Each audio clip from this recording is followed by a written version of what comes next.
Azərbaycan tarixində zadəgan ailələri, xanlar, bəylər və məliklər əsrlər boyu siyasi və ictimai həyatda mühüm rol oynayıb. Onlar təkcə hakimiyyət sahibləri deyil, həm də cəmiyyətin mədəni və mənəvi simasını formalaşdıran təbəqə olublar. 18-ci əsrdə Nadir Şahın ölümündən sonra yaranan xanlıqlar dövrü zadəganlığın ən güclü mərhələsi idi. Hakimiyyət nəsildən nəslə ötürülür, xan sarayları isə həm idarə etmə, həm də mədəni mərkəz kimi fəaliyyət göstərirdi. 19-cu əsrdə Azərbaycanın Çar Rusiyasının tərkibinə qatılması zadəgan ailələrini yeni şəraitlə üz-üzə qoydu. Bəzi nəsillər imperiya xidmətində yer aldı, bəziləri isə mövqelərini itirdi.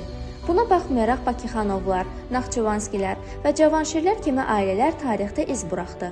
Cavanşirlər Qarabağ xanlığını idarə etmiş nüfuzlu nəsillərdən idi. İbrahim Xəlil xanın oğlu Mehdiqulu xan Kürəkçay müqaviləsindən sonra Rusiya tərəfindən general-mayor rütbəsi alaraq xanlığın idarəsinə gətirildi. Onun 1822-ci ildə İrana köçməsi ilə Qarabağ xanlığı ləğv olunsa da, Cavanşirlər nəsli tarixdən silinmədi. Mehdiqulu xanın qızı Xurşudbanu Natəvan, şairə, maarifçi və xeyriyyəçi kimi bu soyun adını Azərbaycan mədəniyyətində əbədi yaşatdı. 20-ci əsrdə Sovet hakimiyyəti zadəganlığı ləğv etsə də, bu ailələrin mədəni və intellektual irsi tarix yaddaşında yaşamaqda davam edir.